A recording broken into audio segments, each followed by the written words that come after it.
Now to the latest on President Trump's war on wind power.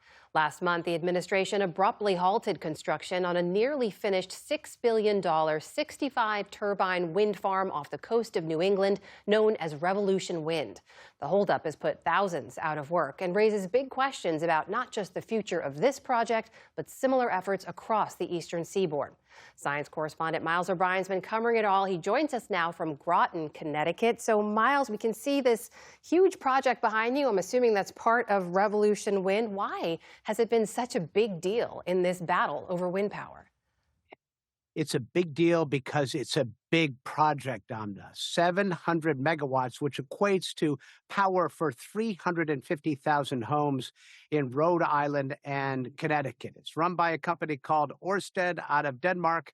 Over my shoulder, you'll see a giant vessel, which is a wind turbine installation vessel. Vessels like these cost more than $260,000 a day. So the meter is running on a ship that should be out 20 miles from where I am, doing its work to finish this project, which is at the 80% completion state. I saw this machine in action latter part of last year in December. It's an extraordinary thing. That whole thing jacks up, and the turbines are built and the blades are put on. The project is big, and its sudden stop is a big loss for the economy here. I sat down with the governor of Rhode Island, Dan McKee.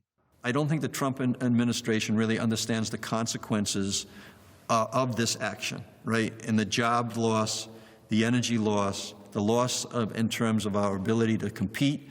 And then the other thing that it sends is the signal to businesses. What are permits worth if all of a sudden, when you're 80% in a project, regardless of what the project is, that somehow the federal government is not going to honor those permits?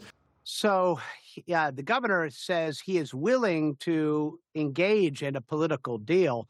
There have been other threats by the Trump administration to shut down wind projects. Empire Wind in New York is still going after a close call. Vineyard Wind to the north of here in Massachusetts is still going. The governor said he will entertain even a pipeline deal, a gas pipeline deal, if that's what it would take. But so far, no, there's no deal on the table. He would like an audience with the president, Amna. So, Miles, 80% completed and then abruptly halted. What justification did the Trump administration give for why this project was stopped? Well, the Secretary of Energy, Chris Wright, says wind and solar are worthless. Those are his words. He says because of the intermittency, they don't work at nighttime if it's solar or when the wind is not blowing when it comes to wind. And the Secretary of Interior, Doug Burgum, has said this project has not been vetted, that it was fast-tracked. But the initial permitting for this actually goes back to 2011. For Revolution Wind specifically, in 2019, the whole process began. The Defense Department has looked at this at least a couple of times, and yet they say there is a national security issue. Here's Doug Burgum. Yes, they were permitted, but they got moved through a very fast, ideologically driven permitting process. We've been asked, as part of an executive order from the president, to take a whole-of-government approach to review those. I think the fact that the subsidies have been either cut back or limited means that it's likely that there will not be future offshore wind built in America. So that initial environmental assessment goes way back. And the other issue that's come up again, time and again, is the cost. The cost of this electricity is locked in for the next 20 years at 9.8 cents per kilowatt hour. That is about half of what electricity costs by other sources in this part of the world. So it is cheaper power. It is ready to go online. Meanwhile, there's a lot of workers that are feeling the hurt in this. I spoke yesterday to a painter who's worked on these projects for a couple of years, 10 years of painting experience. He goes out for 12 weeks at a time, Amna, and works overtime out offshore and makes $75,000. It's enough to get him through the year, and he needs the money. He's got 6 kids. I also, earlier today, went out with a fisherman, Gary Yerman, and a lot of fishermen have been against this. And Gary, in particular, is a strong Trump supporter.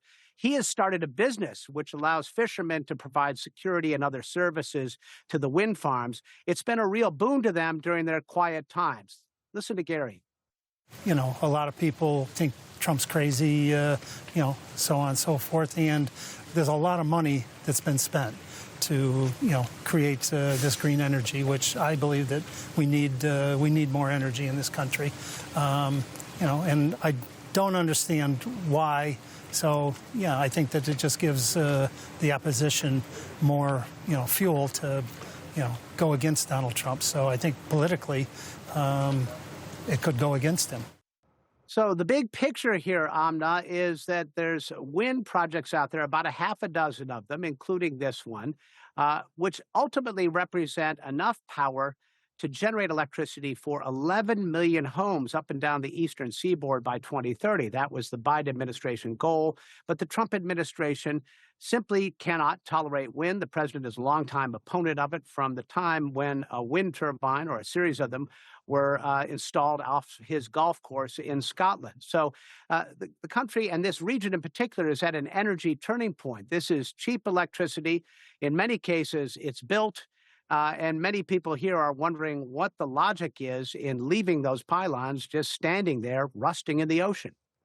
That is our science correspondent, Miles O'Brien, reporting from Groton, Connecticut tonight. Miles, thank you so much. You're welcome.